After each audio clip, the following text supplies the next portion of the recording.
Fala galera, beleza? Vocês estão bem? Tão legais, tranquilos de boa? Então tá, ó, galera, é o seguinte, a gente tá começando o ano, né, quase aí finalizando o ano, começando 2020, com uma notícia muito boa para as questões econômicas. O Brasil aparentemente está voltando a se recuperar. E quem entende economia sabe que esses dois setores que eu vou citar para vocês se recuperando é um termômetro que a economia vai voltar a crescer com grande intensidade. Quer entender o que eu tô falando? Quer saber por que você pode esperar boas novas para 2020? Então, se você gostou do tema desse vídeo e quer saber muito mais sobre economia, geografia, geopolítica, atualidades, notícias, enfim, tudo para se manter sempre bem atualizado, já se inscreve no canal, deixa seu like e compartilha esse vídeo, que eu, Ricardo, conto muito com a ajuda de vocês, belezinha? Tamo junto? Então tá.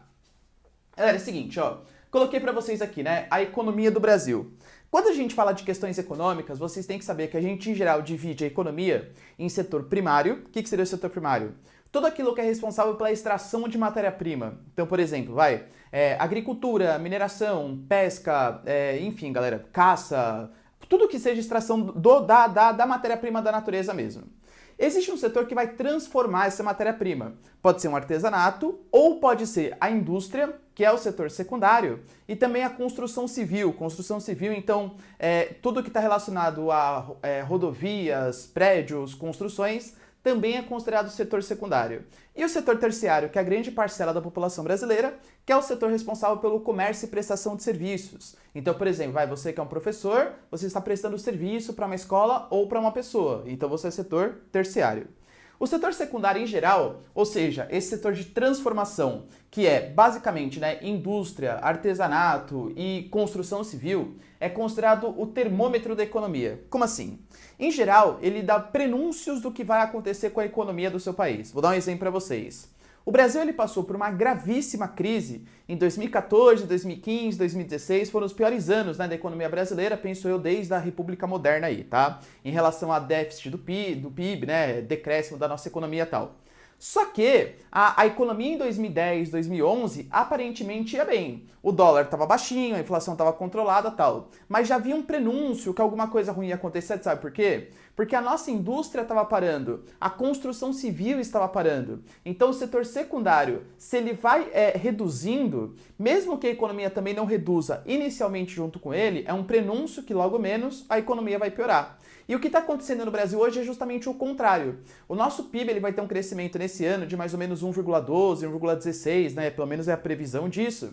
Mas o crescimento do setor de construção civil, que é um dos setores do setor secundário, vai ter um crescimento de quase 2%. Ai, professor, que ridículo. Concordo, galera, ridículo. Mas em compensação, comparado aos anos anteriores da economia brasileira, isso é muito significativo. A gente tem a nossa indústria hoje, ela tá tentando voltar a crescer. O problema da nossa indústria hoje é que o consumo interno está muito baixo ainda, né? Porque as pessoas ainda não estão tendo tanto acesso a crédito, a média salarial está muito baixa, o desemprego está muito grande, e os nossos principais parceiros estrangeiros que compram os nossos produtos, principalmente a Argentina, tá numa crise danada. Então por isso que eu até falo, né, se a economia da Argentina recuperar, isso é ótimo pro Brasil, porque a Argentina é o nosso terceiro maior parceiro comercial e dos nossos parceiros comerciais é o que mais consome os produtos industrializados, ou seja, vai reaquecer a indústria brasileira, percebe? Então, ó, a gente vai ter um crescimento de 2% ao ano, e isso é uma coisa super importante também. A construção civil, ela gera vários postos de trabalho. Aliás, fica aqui até uma crítica, que é uma das coisas que o governo Bolsonaro prometeu para 2020, que é acelerar o processo de criação de empregos. Olha que coisa genial. O Estado, ele pode sim e deve ser um motor da economia, tá? Penso eu pelo menos. Então o Estado, por exemplo, solucionando as obras de infraestrutura que faltam no nosso país, que é um dos grandes gargalos econômicos, rodovias, ferrovias, portos, tudo que falta de infraestrutura no país, isso vai fazer com que o nosso setor secundário, que emprega muita gente, empregue ainda mais, porque empresas vão ser contratadas para prestar esses serviços, isso vai movimentar a economia brasileira, isso vai movimentar o nosso consumo. Então acho que é isso que está faltando para a economia brasileira no momento, uma iniciativa mais forte do Estado. O Estado também precisa agir para aquecer esse nosso setor secundário com suma importância. Uma das coisas que ele poderia ter feito, o setor secundário já fez, né? Aliás, o governo brasileiro já fez, que foi a redução da taxa de juros. Se vocês observarem, por exemplo, o Brasil está hoje com a mínima histórica da taxa Selic, o que é muito significativo, o que é muito bom, apesar de não atrair investimentos estrangeiros, mas incentiva o consumo aqui no Brasil, que é o que a gente realmente está precisando. Só que tem um problema, aqui no Brasil a gente ainda tem pouca concorrência entre os bancos. Então, o spread bancário, ou seja, a diferença da taxa básica de juros, que é a taxa Selic, e a taxa que os bancos efetivamente praticam é muito grande. Porque como é muito concentrado, não tem concorrência, o oligopólio ele é muito efetivo e as taxas de juros estão lá no alto.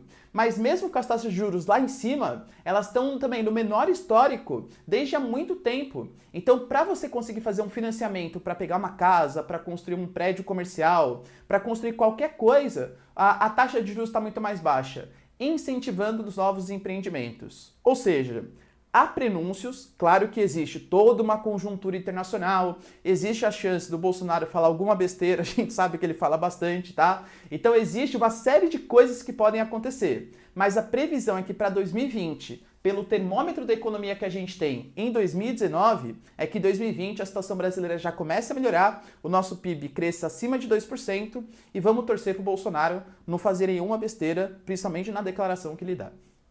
Belezinha, galera? Deu para entender? Se vocês entenderem, então, ó, já deixa o seu like, se inscreve no canal, compartilha esse vídeo também que me ajuda bastante. E é isso aí, galera. Beijos, abraços e tchau!